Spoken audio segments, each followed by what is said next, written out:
Signore e signori, buonasera, benvenuti alla Casa Italiana Zerilli-Marimo della New York University for this event that is part of the third edition of Multipli Forti, a literary festival here in New York, organized by and curated by Maria Ida Gaeta in collaboration with the Italian Cultural Institute, the Casa Italiana, and many other institutions in New York. It's a marathon, it's a literary marathon, basically morning, afternoon, evening, night. You can pick and choose, and they brought an extraordinary lineup of guests. And it's my pleasure to welcome back to Casa Italiana Maria Ida Gaeta, with whom for many years, for 10 editions, we organized the Zerilli-Marimo City of Rome Prize for Italian Fiction, and we published 9 of the 10 winners. That for the American market is an incredible result. The only one we did not publish is because he already got a contract in England, right?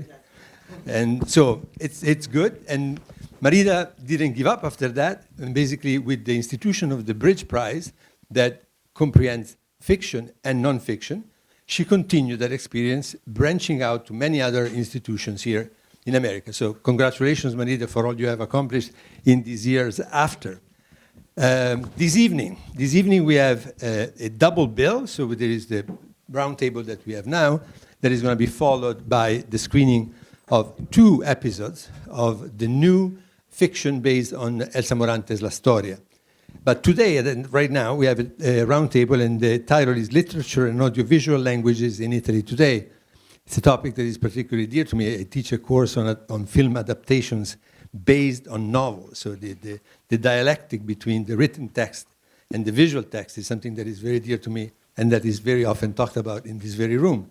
And it's a long and complicated relationship that goes from friendly relationship, I hope, between these screenwriters and the authors of the books they wrote, if they're still alive, and to the very, very controversial and very litigious one for all, the example of Giorgio Bassani and De Sica over Il Giardino dei Finzi Contini. That had a juridical and judicial strascico because Bassani didn't recognize his book in De Sica's book, and there was a trial. So just to say that it's a topic that is not that abstract.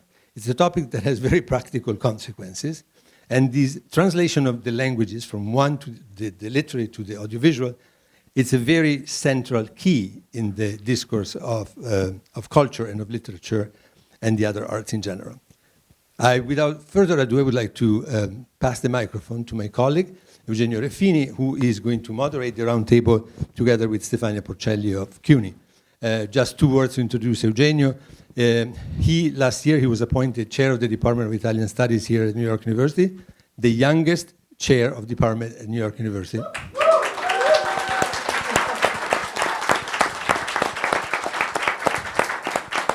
And he's ours, blink, blink, so we're very proud of that. And Eugenio is a scholar of Italian literature, but also of music. He combines these 2 very strong components, the literary one and the musical one. But as you will see, we'll talk also about cinema and many other things.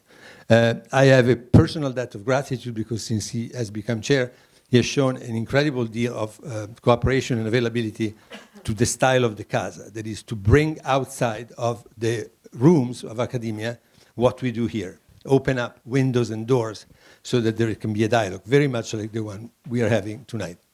So I would like to thank him, and I would like to invite you to welcome him and the panelists that he's going to introduce. Thank you.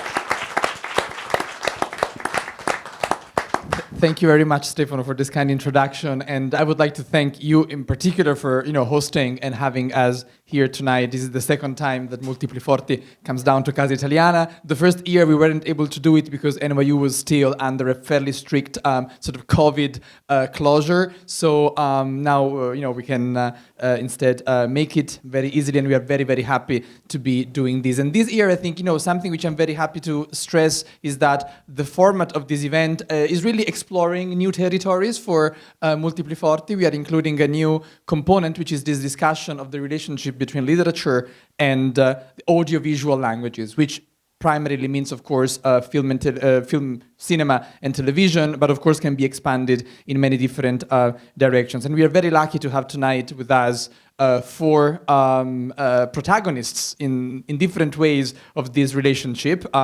We have, one screenwriter and three writers who do have a lot of experience in screenwriting as well. And I think this is the perfect combination of competencies and skills to really think through the questions of how literature may become something else, or maybe the ways in which literature may still be literature through different media. So the format of this conversation is going to be twofold. We will begin with two readings by Alice Urciuolo and Giulia Calenda, followed then by two responses by Giancarlo De Cataldo and Matteo B.Bianchi, and then we will also have questions. And I'm very happy to be hosting this conversation with my friend and colleague from CUNY, Stefania Porcelli, who will actually then introduce some of our contributors tonight. Just very briefly, Stefania is doctoral lecturer at Hunter College, where we were yesterday. She teaches Italian in the Department of Romance Languages there, and she's a specialist of Elsa Morante, among other things. And this is the main reason why I'm very happy to have Stefania with me tonight, because I'm a reader of Elsa Morante, but I'm not a specialist of Elsa Morante, and so I rely on her expertise to get into some of the more detailed questions about the ways in which Elsa Morante's work can be thought of in terms of audiovisual translations. I just want to mention that she's working on a book entitled A Theory of Intensity, History, Emotions, and the Female Character in the Contemporary Italian Novel, just to give you a sense of the kind of big, large questions which Stefania is working on. And I will leave it to her to introduce our first two presenters.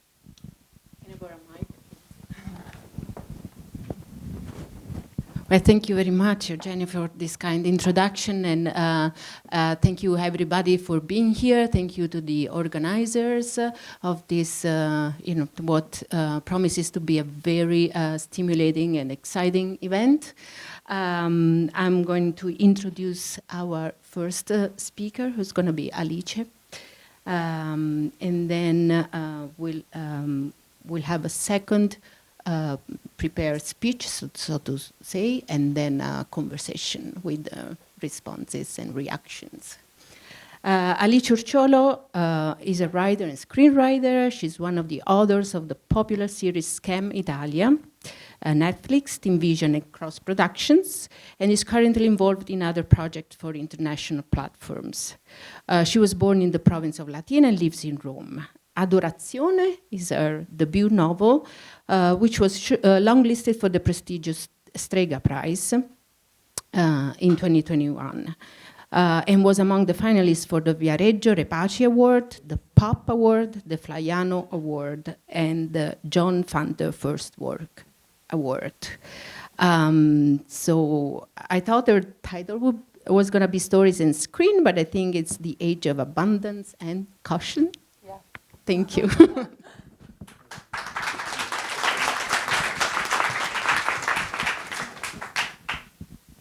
That cinema could become, before anything else, a machine up to tell stories is something that had not really been foreseen, claimed Edwin S. Porter, one of the pioneers of the new art in the early days of the film industry. The relationship between literature and cinema was consolidated within a very short time, and in Italy specifically gave rise to a prestigious tradition of adaptations of literary and theatrical works.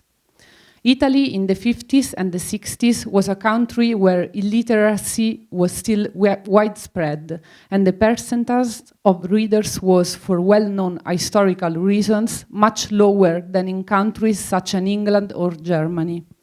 Therefore, television became an important instrument of mass acculturation.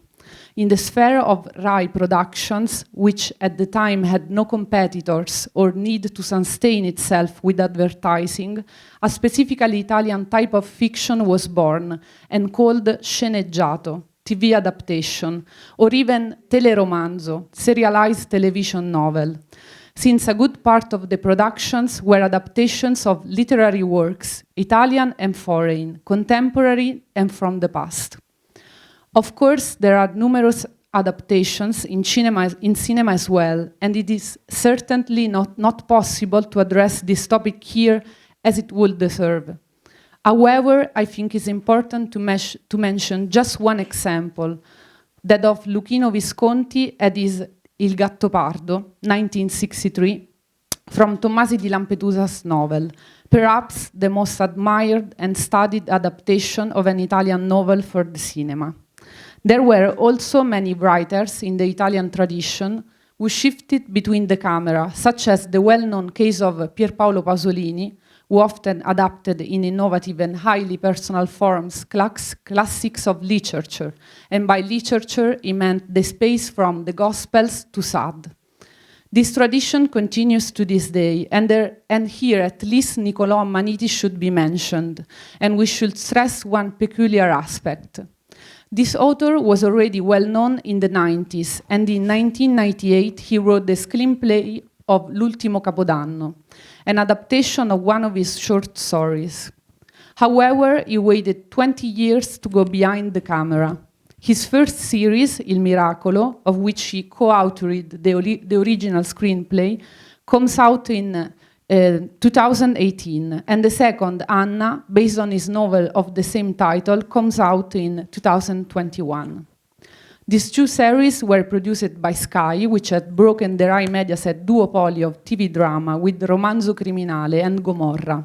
But soon, Sky itself has to face the streaming revolution. And here we come to the age of abundance and caution. Netflix arrived in Italy in October 2015, and its first Italian original series is also an adaptation, Suburra, loosely based on the novel by Giancarlo De Cataldo and Carlo Bonini, whose first season aired in 2017, directed by Andrea Molaioli, Michele Placido, and Giuseppe Capotondi. In turn, Suburra lives in the same narrative universe as Romanzo Criminale, first a highly successful novel by De Cataldo, then a film by Placido, then a series by Stefano Sollima for Sky. Prime Video, Disney Plus, and Paramount Plus also landed in Italy after Netflix to establish themselves in our market and in an international context that is speaking in terms of quantity of productions and also in terms of authorial ambitions. The number of audiovisual projects, both film and TV series, has to multiply, and so do the literary works from which all the new players draw adaptations. Among those that have aired since 2019, we can mention, starting from very different books, Fedeltà, from the novel by Marco Missiroli, Tutto chiede salvezza, from the novel by Daniele Mencarelli, and I leoni di Sicilia, from the novel by Stefania Auci. But there are also adaptations of the 20th century Italian classics, such as the Netflix series currently in the works of Il Gattopardo and La Storia by Elsa Morante, produced by Rai Fiction and directed by Francesca Archibugi. We will soon see on Sky L'arte della gioia, based on the novel by Goliarda Sapienza and directed by Valeria Golino. And an adaptation of Quaderno Proibito by Alba de Céspedes is also in works. All this leads us to two considerations. The first is that there is a great deal of attention, including international attention, on Italian women writers of the 20th century.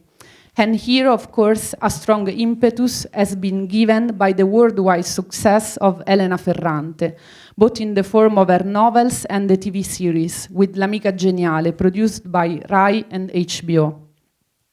The second consideration is that Rai and Sky themselves are being urged to renew their schedule, and more frequently do so, starting with famous novels.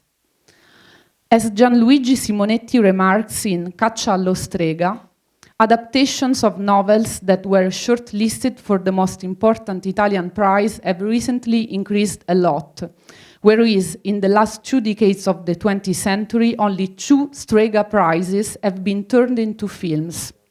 Ninfa plebea by Domenico Rea e Il nome della rosa by Umberto Eco. This is due to the greater number of production companies and broadcasters interested in investing in Italy, but perhaps, Simonetti argues, also because of an increasingly deeper blending of literary and film writing. I don't know whether the fortune achieved by novels that I would define as highly translatable into other artistic languages, ready or almost ready for transmedial adaptations, and above all eminently filmable, can be seen as a side effect or rather as an internal spring of the search for compromise I have just described.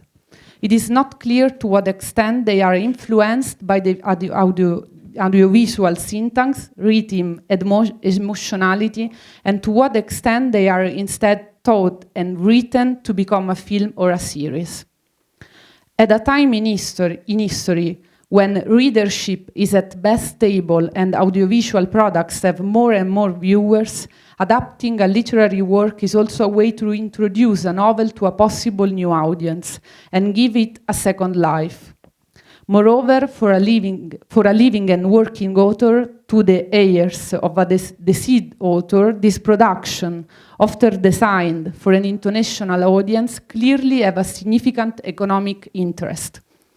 Following Simonetti's claim, we can indeed say that those who wish to see their idea transported to the screen are implicitly encouraged to write a book first, the publication of which may count as a certificate of quality and function as replace of an initial selection for the players.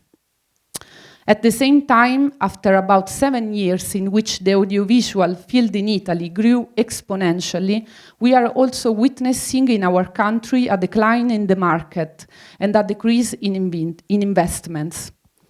In this new context, where the hunger for stories is combined with a great deal of caution, producers often see adaptations of more successful literary works as a less risky venture than producing an original idea, whether for a TV or for a film or a TV series. That cinema could become, before anything else, a machine up to tell stories is something that had not really been foreseen, claimed Edwin S. Porter in the early days of the film industry. As we have recalled, from the beginning of the 20th century to this day, the best loved and most successful novels have become films and TV series, but the opposite process is also true. Narrative adaptations have been made from the best loved films and TV series, first with products that were considered less noble, such as what was called novelization, for example, from the Star Trek saga films, and today even in the much more culturally recognized form. Just think of Paolo Sorrentino's Il peso di Dio, linked to the series The Young Pope. Moreover, we also have the huge phenomenon of fan fiction, with the same viewers and readers who continue to bring characters from movies and TV series, and of course from novels as well, to life, on platforms such as Wattpad. So it seems fair to me to end this talk by stressing that not only the link between film and literature has always existed, but that there is something even older. Just as children ask their parents to hear their favorite fairy tale one more time, so do adult people want to be told the stories they love again, by other means, in other ways and forms.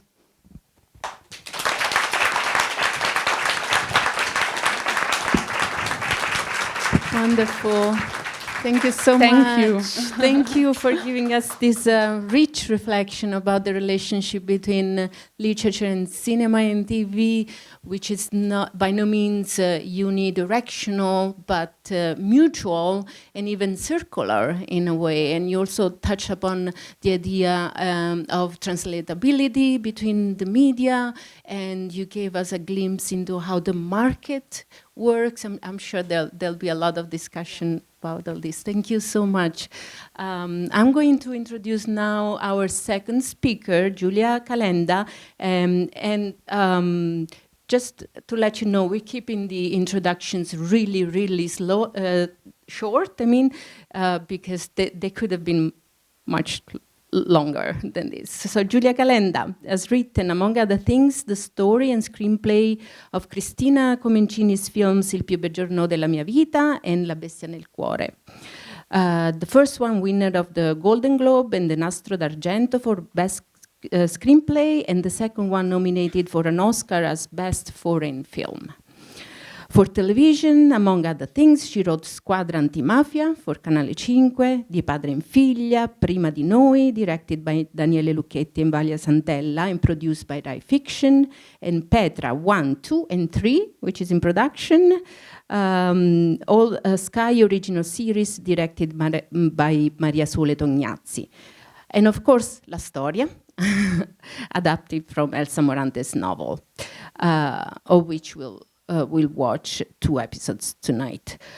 Finally, together with Paola Cortellesi and Furio Andreotti, she wrote the story and screenplay of C'è ancora domani, sold in 30 countries and among the 10 most seen films of all times in Italy.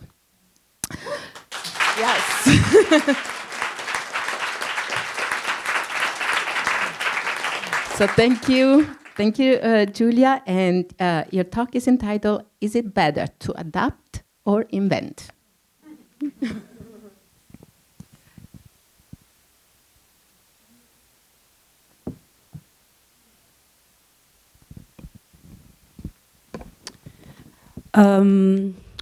Why are cinema and literature so closely related? How come more and more movies and TV series are being made from books? Has it always been this way, or is it so now that we have an increasingly compulsive need for content? When Maria Ida Gaeta asked me this, the first thing that came to my mind was to go and see how many novels I had worked on in my screenwriting career. For I think it is always more interesting to hear about a direct experience rather than embarking on an abstract dissertation that people far more authoritative than me have surely already done. It struck me to realize that more than half of the screenplays I've written come from novels. I've never really thought about it. I was not expecting this, but it gave me a measure of the fact that adapting literature to the screen has been a normal practice for many years now. My mind went to the adaptation of Silvia Vallone Acciaio and the much more recent adaptation of Viola Ardone Il treno dei bambini, 2 very successful novels by 2 young Italian writers. Then to the more than 10 adaptations from the detective stories of Alicia Jimenez Bartlett, the worldwide best-selling Spanish writer who created the detective inspector Petra Delicado. Right now I'm working on the 3rd season, and the greatest challenge I had with these adaptations, for example, was adapting the detective storyline. These novels were written more than 20 years ago, and so the investigative techniques, cell phones, DNA, and so on, have changed so much that sometimes we could not simply adapt. At a certain point, we realized that we had to completely change detective lines. This was not only because we had to actualize the investigative means, but because one of the greatest difficulties in adapting the thriller genre, more than others, is thinking in visual terms. Hitchcock used to say that a great exercise for a screenwriter is to try to write the script for a silent film. And he was right. It's hyperbolic, but I agree with him. Ideally, in cinema, one should try to tell a story only through images. He started that way, and his films, even those based on novels, are always highly cinematic. When my children were little, I used to watch and re-watch with them the wonderful Donald Duck animated shorts from the 1950s and 60s. Almost unintentionally, or because I was on the verge of suicide, children, as those who have them know, are a bit obsessive and rewatch the same thing 100 times. I began to study them and try to understand the technique with which these completely unknown genius screenwriters managed to tell in 10 minutes and practically with no dialogue a story with a beginning, a core plot, and an ending. This exercise helped me tremendously to learn how to think in visual terms. But to go back to Petra's mysteries, what we realize is that an investigative plot is often valid and compelling on the page, but no longer works when you adapt it into movie sequences. Why? Because film is a concise art that tells in a few seconds or in a single image what often needs more time, space, pages in literature. Because literature is the fruit of the work of writers who conjure, imagine, suggest in the solitude of their room, whereas cinema is a team effort, inextricably linked to the reality of its staging, and is therefore very concrete. Writers in front of their computers are relatively free. Screenwriters are not ever. Screenwriters often work, and I'm saying this as something I personally love to do, in the service of a director, or a book for that matter, and when they are thinking about a stage direction, that is the description of a scene, they must be very careful. For instance, when screenwriters write that there is a basket of oranges in the middle of a table, or that the main character is wearing a red dress, the director will ask them why they made those choices. And once they are approved, a prop designer and a costume designer will have to go to a store to pick out the dress and basket materially and then put them in the scene.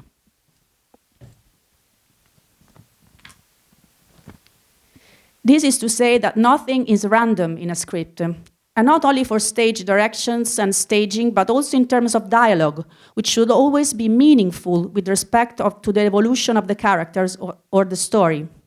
Why is this?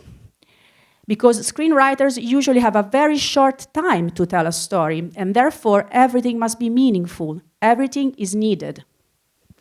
Going back to Hitchcock, he used to say that drama is life with the dull bits cut out. I don't think there is a more perfect definition than that. Where it's not so for literature. Literature lives on those wonderful dead times in which the character's voice follows the evolution of their thought, delving into loops, digressions, time jumps, which are done in cinema too, of course, but must be handled differently by creating connections, narrative lines, visual references. This is why sometimes from a great novel comes a bad movie, or vice versa, from a petty book comes a masterpiece. Screenwriting is writing with your eyes, as Suso Cecchi D'Amico, the greatest Italian female screenwriter, used to say. And that's what I always tell young writers when I give lectures. I don't do this often because I don't think I'm really good at teaching, but one of the classes I had was actually on adaptation. I try to understand with the students why sometimes words and pictures don't go together, and why, in other cases, the script even manages to go further by adding a third dimension, lands where the word alone can't go. We work practically scripts and novels in hand on two adaptations that I think are perfect. Peter Hedges' adaptation of Nick Hornby, About a Boy, and Sofia Coppola's adaptation of Jeffrey Eugenides' The Virgin Suicides. And then on to what I consider to be miracle adaptations. Jaws, a fairly unremarkable genre novel from which Spielberg made what for me is one of the great masterpieces of world cinema. And The French Lieutenant's Woman, in which Harold Pinter, starting from the novel, devises something incredible, a real film within a film, bringing to life two narrative lines between space and time, the 19th century love story told in John Fowles' novel, and the one between the two actors playing the two characters on the set of the film. This example managed to strike a miraculous balance between what I consider a most fascinating contradiction, staying true to the literary work while at the same time having the courage to change it. The first thing I do when I start an adaptation is to read the book like an ordinary reader and then reread it a second time taking notes on what I think I will keep and what I think it needs to be changed or cut. Then I put the book aside and try to forget about it. As always happens, there are exceptions even to this method. Over the months when I was writing the script of Elsa Morante's La Storia, the novel was always there beside me. Partly, I think, for fear of forgetting something crucial and the feeling of having so many eyes on me, partly because Morante's dialogues are particularly beautiful and cinematic. Of course, we have to cut them a little bit, adapt them, but the heart of those dialogues is still there. But it's really an exception. In my recollection, besides Elsa Morante's, only Hemingway's dialogue work almost perfectly, whether you put them on a paper or screen. In both cases, it's kind of magic because the dialogues in a novel are seldom right for a film, because the words that you picture in your mind and reproduce in your imagination are never like what a flesh and blood character says on a screen. And so they too, like everything else, must be adapted. That's why when screenwriters like me write dialogues, we say them out loud to try to figure out if they sound right. I come from the world of music, and this is a very important element for me. Dialogues must have pauses, rhythm, and above all, they must be in tune. Moreover, the dialogue in La Storia had the flavor of the old Roman dialect, colorful and concise at the same time, which would have been very hard for us to reproduce.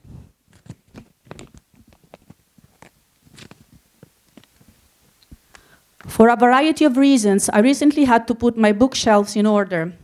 A chore you should never start, and one that, of course, I never finished. However, what I did manage to do was to pull down my favorite writers, the ones who shaped me. I don't know why, but many of them were on the top shelves, and I felt the need to have them close by. Usually, you can't approach a certain kind of great literature for a film. No one has ever made films from the books of David Foster Wallace, or those of Virginia Woolf, or Yasunari Kawabata, or at any rate, not memorable films. Among the beloved writers I have taken down is Stephen King, a great master of plots, stories, psychologies, intrigues, as well as a huge scenario writer. So many films have been made from his books and short story collection. He is perhaps the writer with the most film adaptations in the history of literature. And that certainly does not make him any less great than the other writers mentioned above. I'm not a literary critic. I don't do rankings. I would never do them even if I were. I don't even do them with film, which is my field. For me, the only true parameter is authenticity. And few others leave their stories, however extreme and supernatural, on their skin, as Stephen King does. Next to him, on my low shelves, an Italian writer at last. I loved him so much as a little girl, and I would like to read him again, hoping that he will stir the same emotions in me now. Cesare Pavese. If I must be honest, I don't even remember any memorable film from his books. Although he loved going to the movies so much, he used to go every day in Turin, as some friends of his recalled. In addition to that, Pavese was very interested in the relationship between cinema and literature, and he wrote essays on this subject dating back to the 1930s, as well as scenarios and screenplays that were never turned into films. All this is to say that there is no rule. Cinema and literature are bound. I don't even know whether it's easier to adapt or invent, and maybe it's not that important to establish it. Writing is writing, whether it's for the screen or just to fill the page of a book. In this sense, it struck me that Pavese, when a journalist asked him what his favorite authors were, should reply, Thomas Mann and Vittorio De Sica.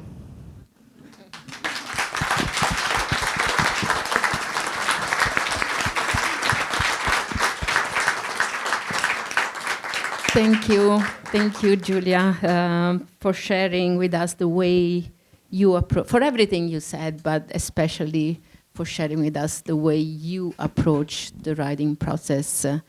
and your way of writing or adapting, although we'll never know what is better or easier. And you had some provocation there. Maybe the audience will react to the freedom idea of the writer as opposed to the screenwriter. Thanks. And I would love to know more about the process of writing the screenplay for La Storia. But if we have time, maybe in 4 hours or so. Okay. Thank you again. Right. Thank you both, and I will then introduce our two next speakers, who will sort of, share thoughts and will sort of respond to the many interesting points made by Alice and Giulia. And I will again keep the introductions short. I hope my our guests won't mind, because otherwise, both of them are extremely prolific as authors. We begin with Giancarlo De Cataldo. I hope he doesn't mind if I define him the decano in this kind of conversation, because I mean, of course, it's done with much sort of respect, and I guess we all sort of know that you have been working so much in this field. Of course, Giancarlo De Cataldo is an author. He has written many things, both author of novels, but also very present in Italian newspapers. His most famous novel, of course, is Romanzo Criminale in Audi 2002, which has been adapted for the big screen by Michele Placido. We have heard that already, but it's also become a TV series. I think this is a very interesting example of a novel which has a double life after circulating, and so this is something which we would love to hear more about. He's also the author of Suburra and La Notte di Roma, both translated into English by Europa Editions, and he's also the screenwriter of the movie Suburra and the story editor of the series Suburra 1, Suburra 2, and Suburra 3, and also Suburra Eterna. So we have there another example of... Real title. Yeah. It's not a joke.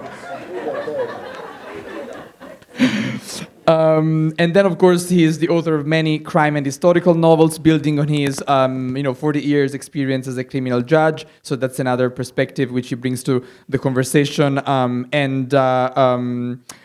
He also writes for the theater, and I'm glad to mention that he also, has an experience as author of opera libretti. I mean, as a big sort of opera fan here, it's really nice to sort of mention that we can bring the conversation. Maybe we won't because we don't have time, but I would like to sort of, remember that there's a very important chapter in this long history of adaptations which goes through opera, and given that the Italian tradition, especially in the 19th century, struggles a bit with novels, we might think of opera in that particular context as an interesting outlet for talking about adaptations. And his most recent novels are based on the investigations of prosecutor Manrico Spinori, and so there's another opera connection because the character is a very passionate sort of lover of opera. So then, after Giancarlo's remarks, we will move on to Matteo B.Bianchi, who's also another very prolific author in the field of both writing and writing for the screen. He's a writer, editor, and TV author. His first novel, published with Baldini and Castoldi in 1999, Generations of Love, it was basically a cult book for the LGBTQ plus community, and it was translated into many languages in France and Spain and even in Slovenia. Other novels by Matteo B.Bianchi, and I will just mention briefly the titles, are Fermati tanto così, Esperimenti di felicità provvisoria, Apocalisse a domicilio, Maria accanto, and Generations of Love extensions. He has been working for the radio, being the head author of the daily program Dispenser for Radio 2 Rai. So, we haven't really mentioned radio yet as another important outlet for adaptations. And he's been the author of numerous TV programs, and he has also written short films for cinema. So we have another component in the ways in which things can happen on the screen. And I would like to mention briefly that he's also involved with another genre, which has to do in part with adaptations and adapting things, which is that of podcasts. And I guess we could have an entire conversation about how to bridge across literature and podcasts. In 2021, he co-founded the publishing house Accento with Alessandro Cattelan, and is currently the director. His latest novel is La vita di chi resta. So I think we can begin with Giancarlo and then Matteo. Thank you. Okay, what I represent here is the recent past of Italian crime novel and adaptations and screening, and maybe even filming, because I even filmed but a documentary, an historical documentary about President Sandro Pertini. What they represent is the present and the future of Italian screenwriting, writing. And so this is really interesting because when I was 19 years old and I started working in a free radio in Rome, one of the items of discussion was the first edition of Elsa Morante's La Storia. The real scandal in the readers' community was this. That novel, that powerful novel, that beloved novel, was set out in a paperback edition, directly in a paperback edition. And so the discussion in a cultural community was about, is it possible for a celebrated author to publish in paperback directly? What kind of message is it? People read my book as it was a book for a magazine or for a newspaper shop. Wasn't it a kind of attack to the sacrality of literature? And the real interesting thing, that's to say, how old am I? The two debaters in the free radio when we worked, one was me, and the other one was Paolo Repetti, which is now Einaudis publisher. And Repetti, I have to say, he was very young, and he said, I want to be an editor in my future. The same way I said, I want to make a movie or to write a novel. I was not certain of what I was going to do of my future. Everything but a judge. That was my work, my main work for 40 years. That's been my main work for 40 years. And Repetti said, the future is this. Elsa Morante. But in the present, we have to fight for the greatest Italian novel of the last 50 years, which was Orcinus Orca by Stefano D'Arrigo, which I must say, sadly, is completely forgotten now. Anyway, I think I have worked, I've played in the two teams, alternatively, and sometimes in the same match, as a writer and as a screenwriter. And I've worked as an adapter for the Mario Martone's movie Noi Credevamo, based on Anna Banti's Noi Credevamo, which made me fall in love with the Italian Risorgimento, and still someone in my family is boring about this. A long story. Okay, I think that adapting is, when you adapt a story, you are a traitor, a happy traitor, happy for deceiving both the writer and the director. Because every adaptation is changing of language, and I agree with everything that you have said, everything, because the richness of literature is the blank space between one line and the other. That space given to your imagination. When they first told me the main character of Romanzo Criminale, Ice, Il Freddo, will be Kim Rossi Stewart, is a wonderful Italian young actor, as a very handsome man. And I said, oh no, in my mind, it was Valerio Mastandrea, typically Roman, absolutely different. But when I saw on the set Kim Rossi Stewart, I said to him, okay, you are the ice.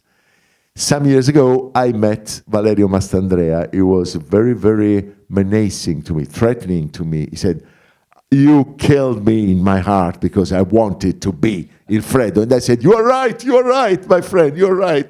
Me too, but they decided otherwise. Because what Giulia said is absolutely free. Yeah, it's absolutely perfect. A writer, a screenwriter, and a writer who was given copyright to producers or to networks is no more the landowner, is no more the master. He is one employee, like many others. Of course, he has to give to the project his brain, his energies, his strength, his love, whatever, but in the end, he is not the only God about the story. He is no more the only main character. He loses his power to decide about destiny. I want to kill this character because I hate him. It has happened to me. I had projected a different destiny for a character of one of my novels, and in the end I killed him because he was so ugly and so bad and so he was a kind of devil. And so I said, no, you cannot survive, you will die. And I slept a very good night that night. Regarding Romanzo Criminale, the movie and the TV series, I have to pay a debt of honor to the producer Riccardo Tozzi from Cattleya. Because when he called me and he said, the story is not finished with a movie. Now we go on and make television about around Romanzo Criminale, and we shall write something different, not the same fairy tale, but the hidden files that you did not reveal in the novel and we did not reveal in the movie. And I said, as a snob, television?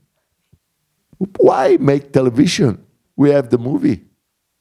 Is there anything else to add to the movie? And he said, television is the future. Be careful. And he was right. He had a vision. As you love to say in America, I have a vision. He has a vision. He had a vision. I didn't have a vision, okay? Because in my original sin is to be a writer. And writers tend to protect their opus from the invasion of movie people, of the industry. Okay, we take a lot of money and we don't want to give them back our freedom.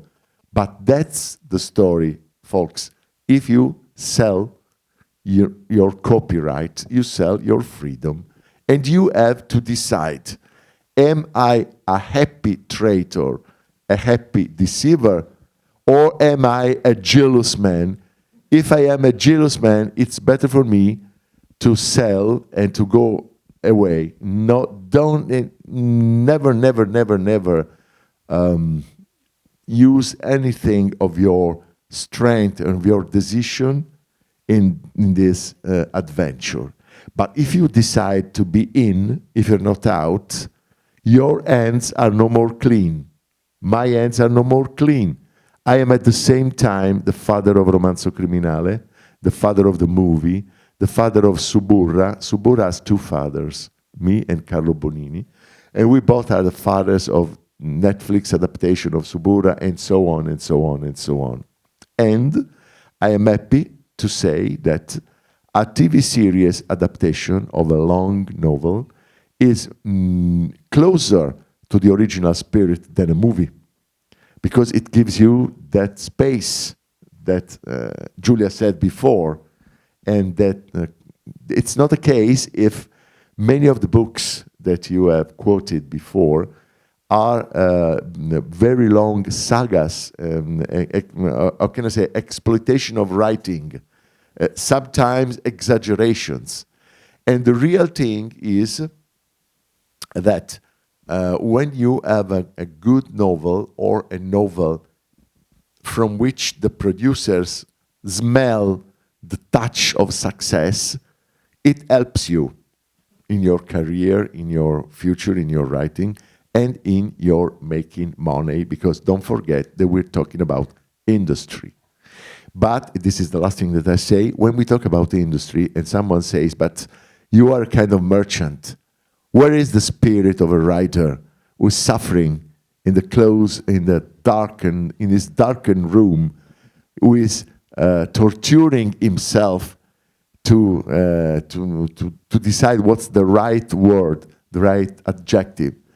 I remember those days in Rome when the great painter Caravaggio walked around the streets of Rome, chasing Guido Reni, I suppose another great painter, to kill him, because he was guilty to have obtained a commission by the good priests, stealing it to Caravaggio. They were greatest artists, but they were merchantmen, and they were fighting for art and for surviving at the same time, as we all do. Thank you.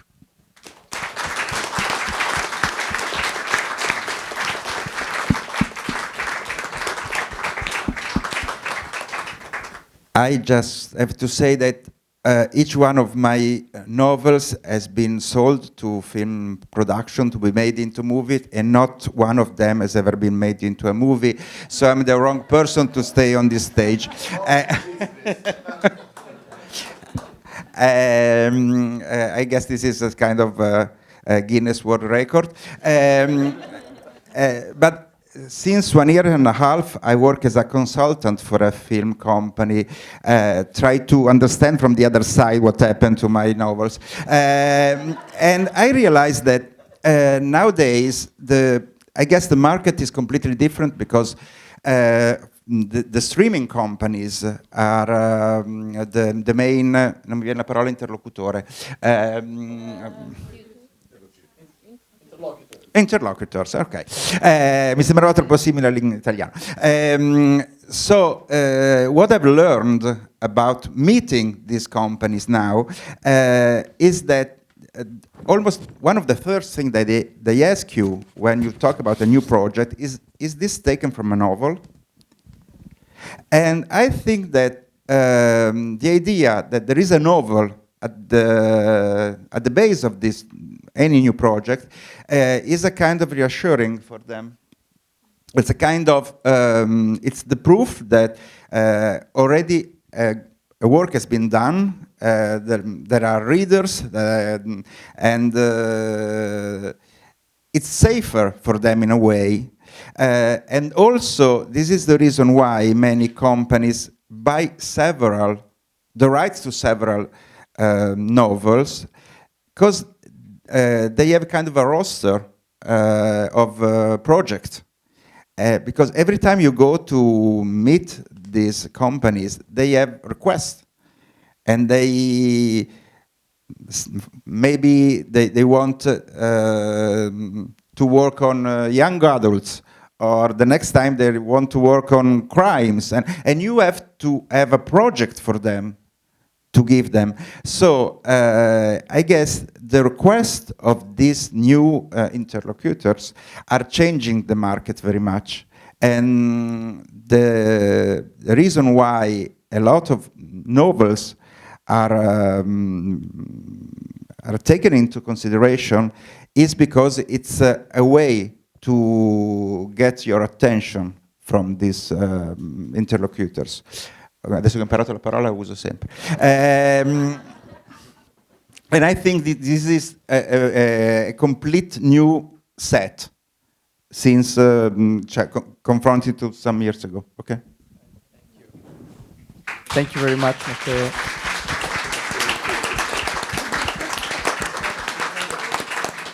I think we can sort of go ahead. Of course, Stefania and I have prepared kind of a few questions, and maybe I also want to be mindful of the time for questions from the audience. Can I just jump in with a question, which is probably, I guess, for the four of you, and you can feel free to take it in any direction. But something which has come through the various presentations is this idea that some novels are more easily translatable into an adaptation than others. But we also know examples of novels which apparently wouldn't be easily translatable, and of course they have been adapted as well, maybe with results which are very different from the original. So the kind of question is, what, in your opinion, is the feature or the features which in a novel sort of stand out as translatable into an adaptation, and to what extent this idea of translatability has affected the way in which recent authors write. Because we have this kind of notion that many authors already write, maybe imagining that there might be a life later. So if you want to just share thoughts about this. I think young writers, they are they write in a way as their novel will be a TV series or a movie. I don't know if it's a bad thing, but it's a fact. Sometimes I do read novels and I think the chapters are like scenes, are already cut like scenes. So I think young writers, they do write as their novel will be made for the screen. And so this is a fact. Which novel is better to adapt? I don't know. I think the only important thing is that the characters. If there's a good character, you can build a movie, because the plot, you change the plot. Giancarlo knows that, and when you change the plot, but the characters are so important, and so if there's a good character, there's a movie there, and. I want to say something that it's from the publisher point of view, because I'm a publisher also now. And last year we made an anthology of 12 writers under 25 age. And when we met them, we were expecting them to be writing a novel. And at least half of them, they told us, we are not interested in writing novels. We want to write screenplays. And this is quite new for me. I mean, I selected them because they wrote short stories, and I saw writers in them, but they see screenwriters in them. And I think this is a sign of the time. Io parlerò in italiano. Sono d'accordissimo con Giulia quando dice che in realtà forse il vero prerequisito per poter adattare qualcosa è avere dei buoni personaggi. Io sto lavorando all'adattamento di un romanzo che non ha trama praticamente, e le persone, quando dico questa cosa, conoscendo il romanzo, mi dicono e come state facendo? Qual è la storia? E io rispondo loro, è molto meglio così in realtà che non il contrario. Il contrario in realtà ci avrebbe costretto a selezionare maggiormente quello che accade. In questo modo l'unica cosa che conta è cercare di non tradire il cuore della storia che stiamo cercando di adattare, cercare di preservare quello che è il messaggio del romanzo e anche il tema fondamentale. Credo che se non si tradisce quello, allora si può avere un adattamento fedele di un romanzo, anche se magari la trama è diversa, e poi ci sono anche i casi invece in cui da un romanzo si trae un film o una serie i cui temi magari invece sono diversi, e comunque si può avere un buon adattamento. E per quanto riguarda invece il fatto che la scrittura cinematografica ormai abbia contaminato quella letteraria, lo dicevo anche nel mio intervento, ed è così. E non si capisce insomma quanto ci sia poi volontariamente da parte degli autori il fatto di dire proviamo già ad impostare questa cosa come se, anche perché un'altra cosa appunto che è vera e che diceva anche Matteo è che se hai un'idea, spesso io ho lavorato in una casa di produzione come story editor in passato, e magari arrivava una buona idea, però per vari motivi non si andava più avanti nello sviluppo, e spesso quello che veniva consigliato è: faccio un libro prima. Faccio un libro, perché così puoi... Sì, no, e lo dicevo appunto, cioè la verità è che i produttori pensano che c'è già stata un minimo di selezione, magari, c'è già stato del lavoro, e è come se il fatto di avere un libro un pochino desse valore a quell'idea ancora di più, soprattutto in un momento in cui si ha molta paura di produrre nuove idee originali, è molto faticoso, e c'è stato un momento negli ultimi 10 anni in cui invece le idee originali, c'è stato un momento molto felice per noi sceneggiatori. Adesso in Italia è un po' diverso. I feel a positive envy for Matteo, because he met young people who don't want to read a novel. I met every day a lot of very gentle gentlemen and ladies who are so kind and smiling for the first 10 minutes of conversation, and then keep out from their bag or their pocket their manuscript and say, Giancarlo, please, I have just an advice. Tell me everything in your real truth. Don't tell lies to me. Tell me the truth. And so that's the way I have lost a lot of friends. The second thing I want to say, I love crossovers. So welcome to the writers who use cinema and TV items in their writing, if it works. The only thing that matters if it works.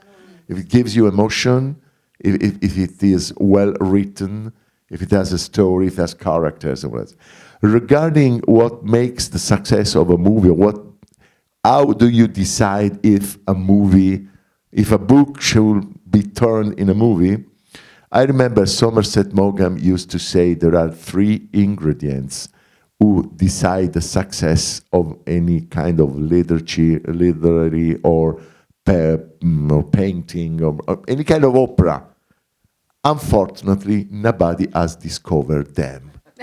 And I think the same thing about the secret of adaptation. Right. Thank you. Maybe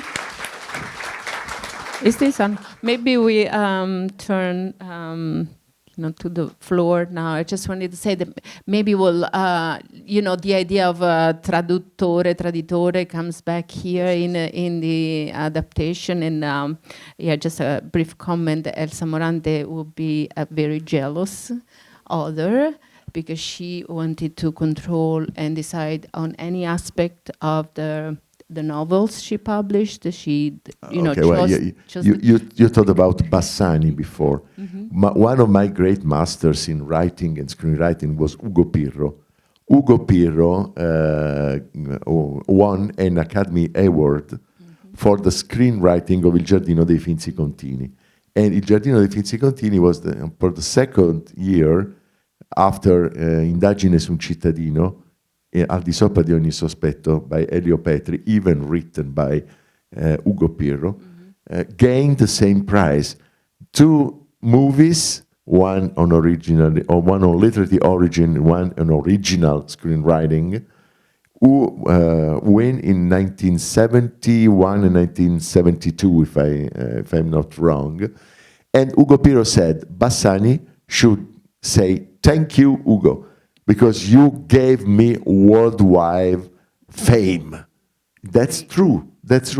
You cannot be happy about the adaptation, but you have to say what we say in Italy is date a Cesare quel che è di Cesare.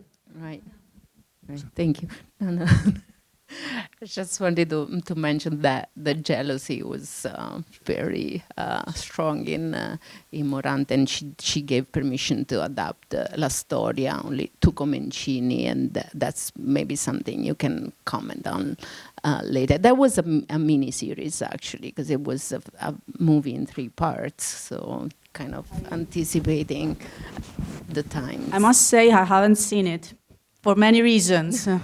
And because you know, I have a very personal connection with La Storia, because the first adaptation that I think was in the early 80s, maybe. 86, she had just died. Okay, Yeah. no, but the eadaptation was in the early 80s, maybe 83 or 82, Yeah.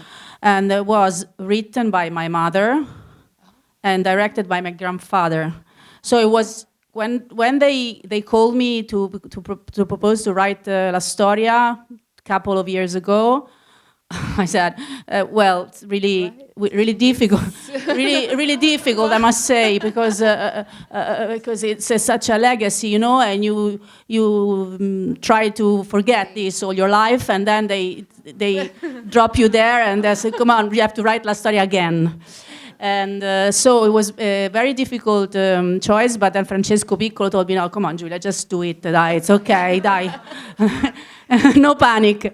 And but I haven't seen it, and that was good for me, because I didn't want to have this. That would be my yes, one of the questions. I have some memories of the set, because I was very young at that time. I was a kid, and my mother brought me to on the set, so I have memories of some scenes of one in the Roman ghetto with the Vilma, the crazy Cassandra that predicts something that sounds impossible, but in fact is the truth. It was of what's happening. And I remember also I was brought to the set. I was parked there for ages, you know, because the set is so difficult. You have to stay there and wait for ages. So I remember to be seated on a chair and waiting for my mother to finish the work. And I remember also this the dream of Ida. The dreams of Ida in the La Storia are incredible. And so I remember this dream of this mountain of shoes, of kids' shoes, and Ida tried to find the couples of sandals, of boy sandals, and so I have many memories, and finally I decided to write it, and I hope I did a good job. Hopefully.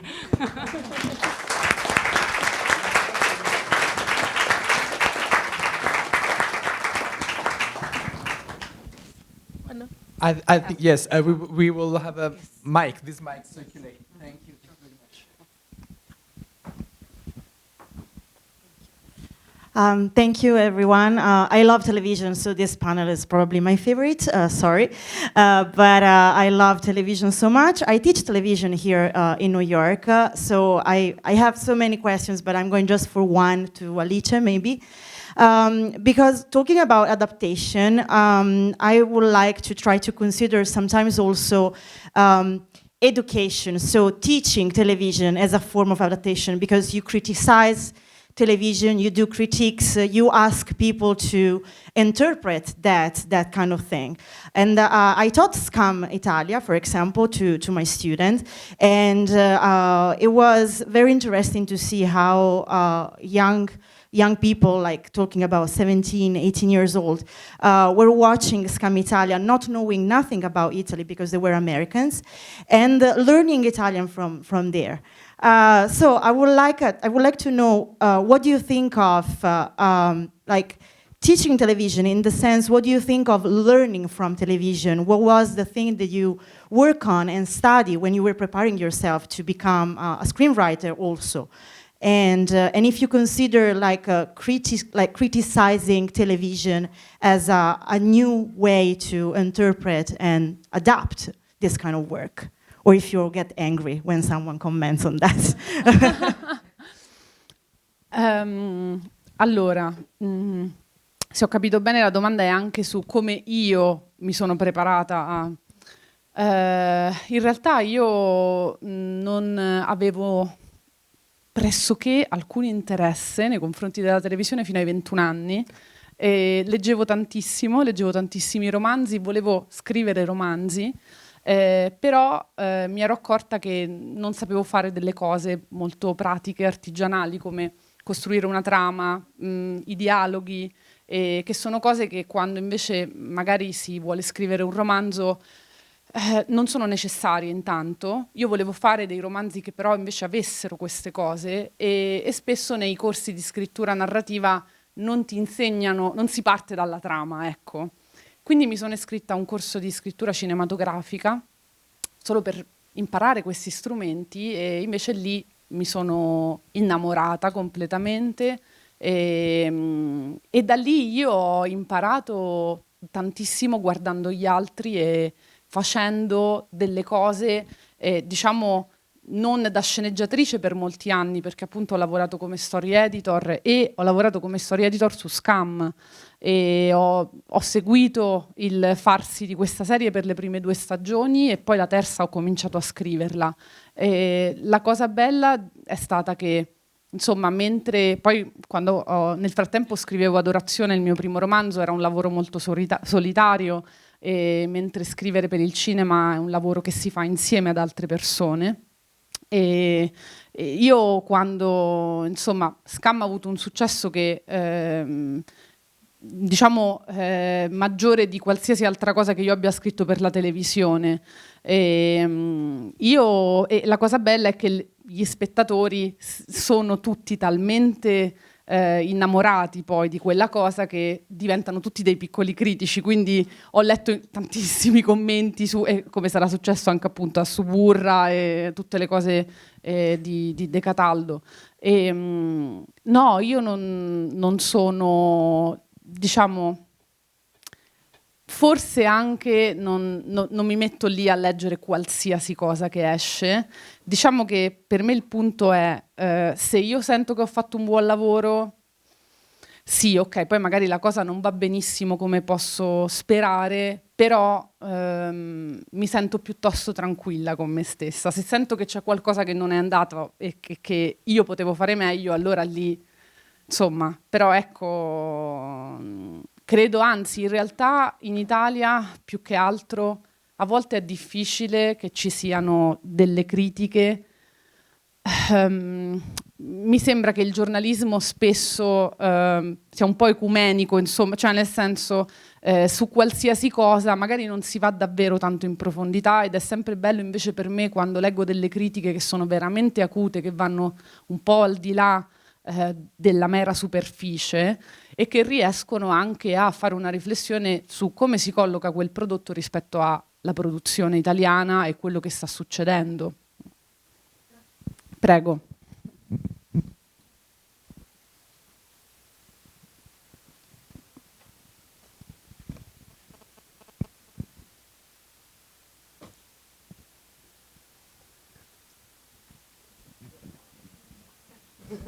Hello. I would like to know a little bit more how you build a relationship of trust with the writer. So in a way, the writers give you his baby. So how you build this trust? Thank you. I think it's like that. It's like giving a baby. Yes, perfect. And in my experience, when you meet the author of a novel that you should adapt, there are many coffee you take with him, many conversations, and you have to. The author must trust you. That's the first thing. And then, if he trusts you, he doesn't want to know anything anymore about the adaptation, because, as Giancarlo said, he worked on the novel for years, maybe. It's something like a piece of heart. So it's just a matter of trust. He has to arrive to trust you very much, to give it to you, the novel, maybe to establish a couple of things. Maybe one author said to me, I really like this scene. This scene is so important to me because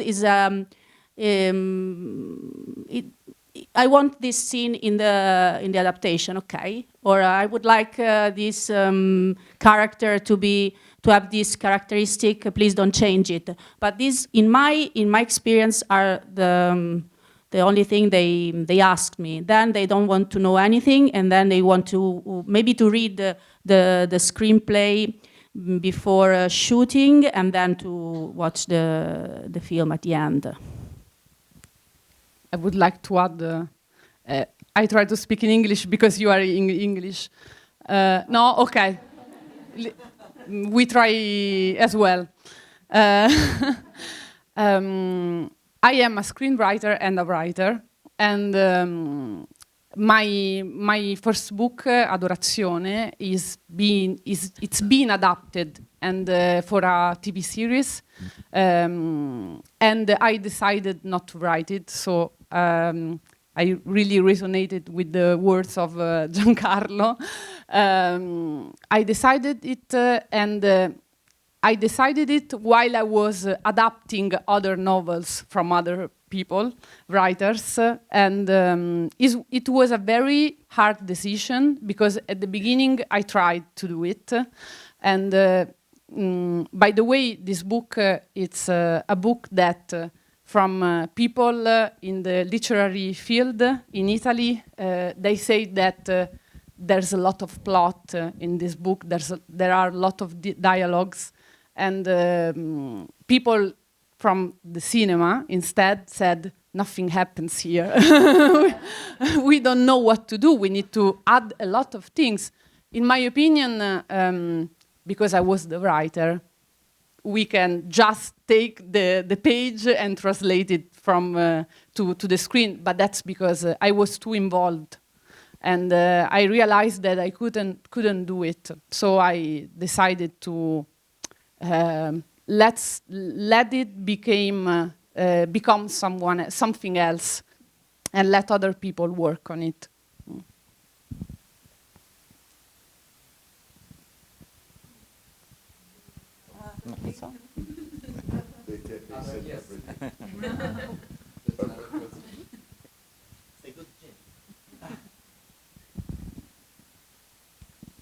I'd like to ask about modernist writers who sometimes say that they are more interested in the interior monologue.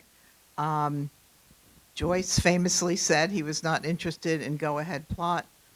Woolf said of one of her novels that she had no characters and that she was more interested in what people did not say rather than what they said. How would you deal with the adaptability of modern authors and novels that share that philosophy?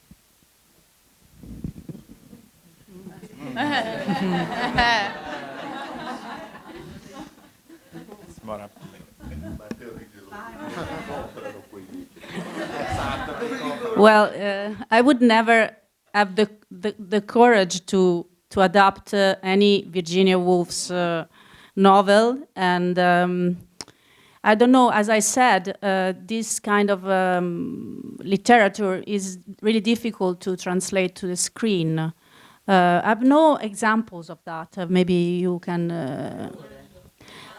Orlando, yes, wonderful movie, in fact. So there are many exceptions. Yes, but I can't imagine... A very great idea and a strong character and a conflict. So maybe it's different. No, non volevo interrompere, volevo aggiungere questa cosa. So I don't know. I think what Alice said is so true. So when a novel, when you think of a novel that you have many things that happens in a novel, so many actions. For a screenplays, not so many. So you have to add other actions. You have to do when nothing happens here. So they're really two different ways. It's different. So I don't know. This kind of a novel that you're mentioning is very difficult to adapt for the screen, in my opinion. But of course, Orlando is a very good exception. I want to say something about what we're talking before. Only once I worked on the adaptation of one of my novel that wasn't made in a movie, but the screenplay was written, and it was so difficult because being the writer of the story means that in your mind you already worked on several solutions, and you find for the novel the one that you thought were the best. So when you have to change this, and for a new media, you have to rethink about all these solutions, and it's exhausting because you thought that your solution were the best. So it's so stressful. Like, and I perfectly understand Alice that I decided I will never work on a screenplay taken from my novel because what I could do at my best was in the novel. And it's somebody else's work to make this change.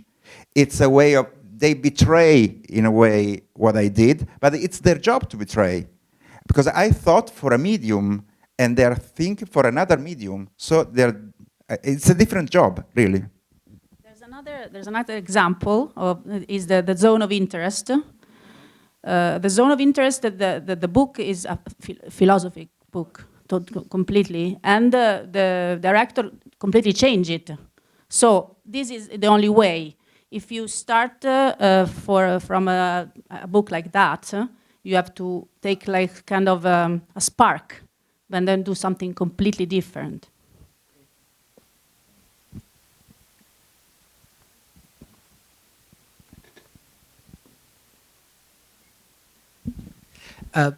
Thank you. And I have two questions. And one is the older centuries of our literary tradition, if they still are adaptable and translatable for today's audience. I believe that Netflix is producing the Cameron, I seem to remember. And the other thing is, out of curiosity, if there's a masterpiece of our tradition that you would like to work on and that hasn't been adapted yet.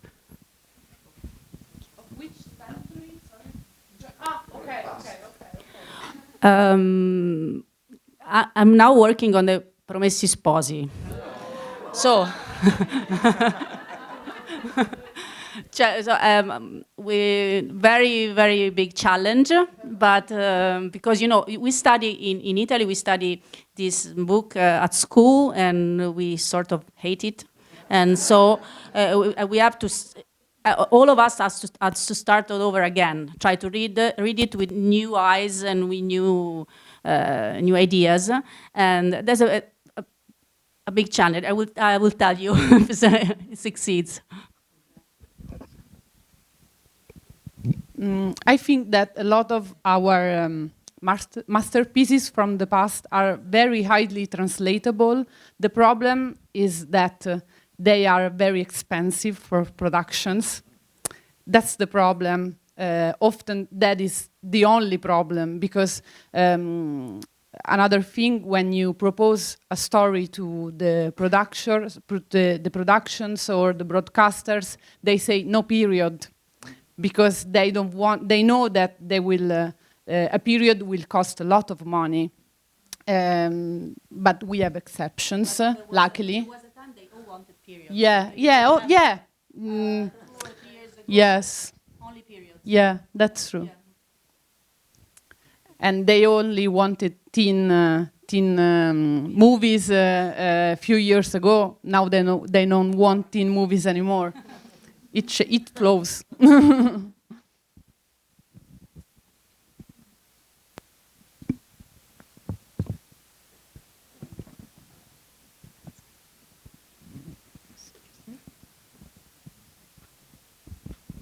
Hi, I have a question regarding young writers that are not in writer rooms, just like a nobody, who falls in love with a piece of literature and wants to adapt it.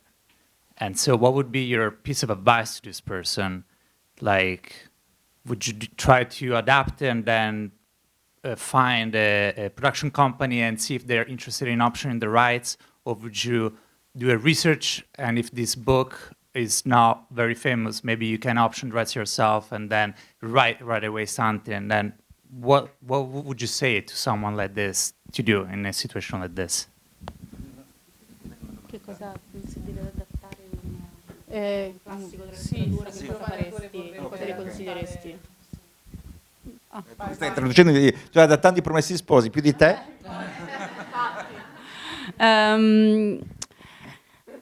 it depends on the novel, really. But talking about the Promessi Sposi, that Eugenio was telling me that in English has an incredible title. Can you say it? Said it again. Well, I mean, it's the Betrothed, which is one of the exactly. Okay.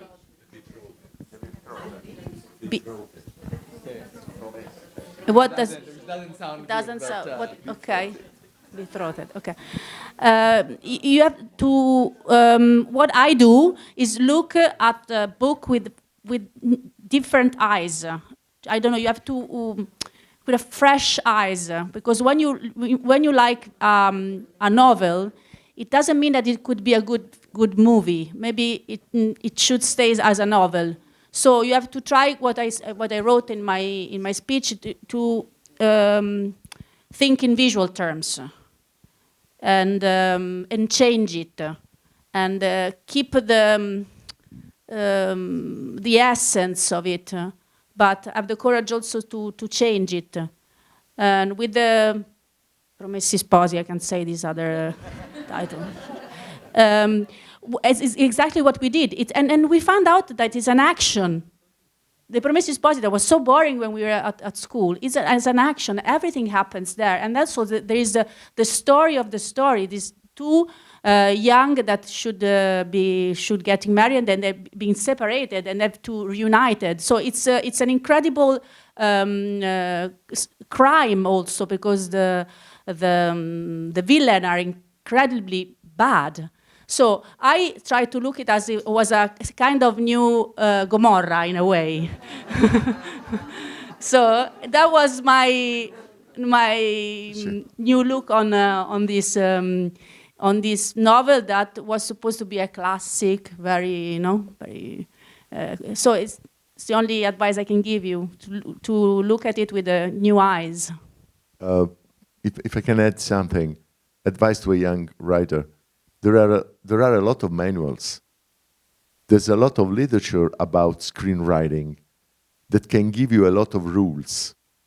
For example, I frequented some lessons of American screenwriters coming to Italy during the 90s. It was very interesting. It was all in English.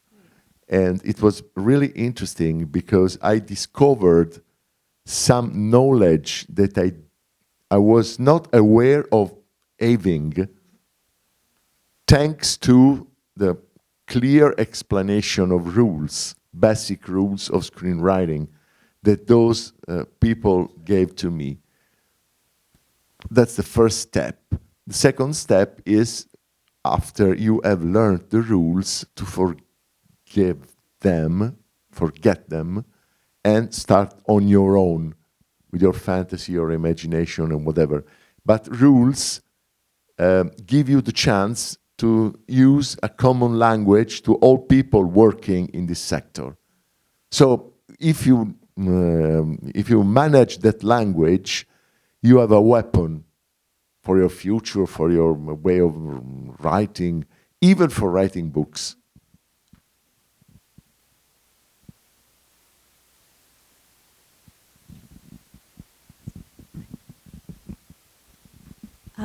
I have a question about actors and the process of casting. Like, I know you said, Giancarlo, that that you went in Massandrea for your movie. So out of curiosity, are writers somehow involved in the process of casting, or ones that you have done?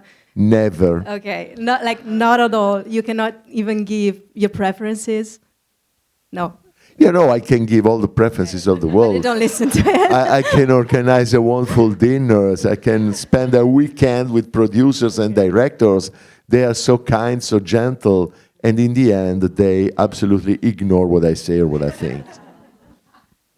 Yes, they send us the self-tapes of the actors, but in the end, we can say this. I like this one or that one, but at the end, the directors decide what they like. Yes. Or sometimes they may ask the doctor. I have a wonderful nurse, and that could be the role for her. Why a doctor? Change it. Why a doctor? A nurse is the same. It's better. A nurse is better. So it works like that, even not with the famous actors, like even with the less important characters? It's like that for everything. They old screenwriters of your grandfather's generation, they used to say, we write actors' agreements. Noi sceneggiamo I contratti degli attori. In the golden age of Italian cinema, when they produced 50 or 60 successful movies every year, comedy, drama, crime, whatever, and actors turned one film after the other. There was, once upon a time, a great industry. Now there's a weak industry. That's the real problem in Italy. We have time for one final question. Thank you. Two, maybe two, yes, okay. Because then we have to wrap things up. The corner of questions. That's great.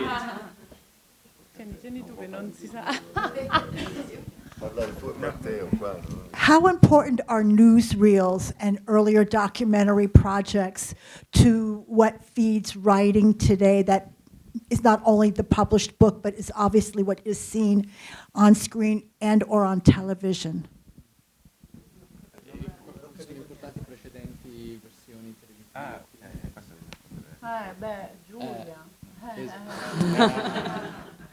Well, as I said, I didn't watch the previous adaptation of La Storia, but of course are very important. I imagine all the adaptations of Jane Austen, how many adaptations of Jane Austen's novels they have to think of what they did before them. And what about the Promessi Sposi? I mean, Promessi Sposi, two versions, you know. Do you happen to think about? No, I haven't seen them. Okay. So this is my my way.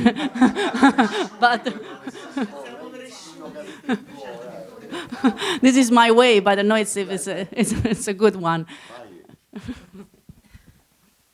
The other question. The last questions. It's.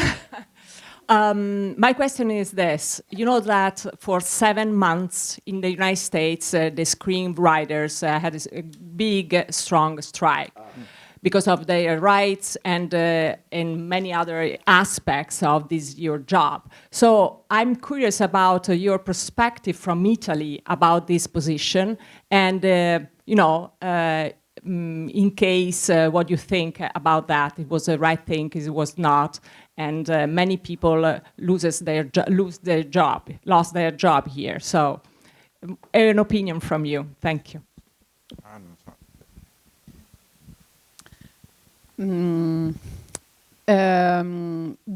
I think that we all followed what happened in America, and we were very happy about what they were fighting for, and we hoped, everyone hoped that in Italy something similar would have happened. It didn't, and we didn't have sindacato. Yeah, we don't have it for screenwriters. We have two associations.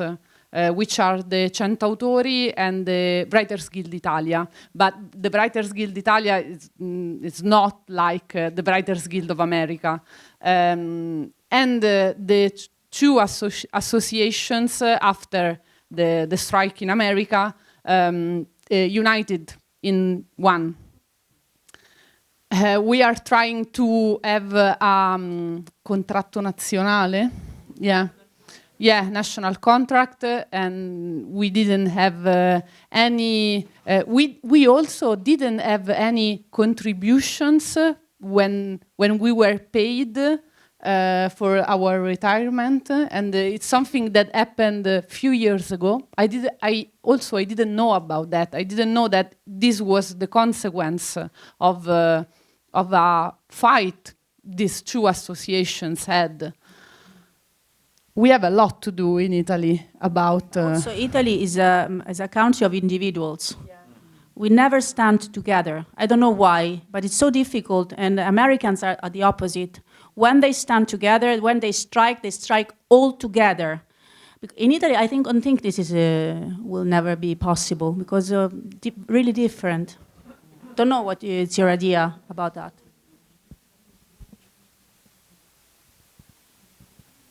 questa nota felice. I think that on this sort of slightly somber note, but you know, we have other things coming up. So I think I would like to say that at 7:15 we will be back here, because before the screening of the 2 first episodes of La Storia, we will have a chance to hear a little bit from Jenny McPhee and Ann Goldstein, and again from Giulia, just sort of, you know, giving a sort of a sense of a quick intro to what we will be watching. So the screening at 7:30, but I would invite you all to be here at 7:15. And I would like to thank again Giulia Calenda, Matteo B.Bianchi, Alice Urciuolo, e Giancarlo De Cataldo, and Stefania Porcelli. And thank you all for being with us tonight.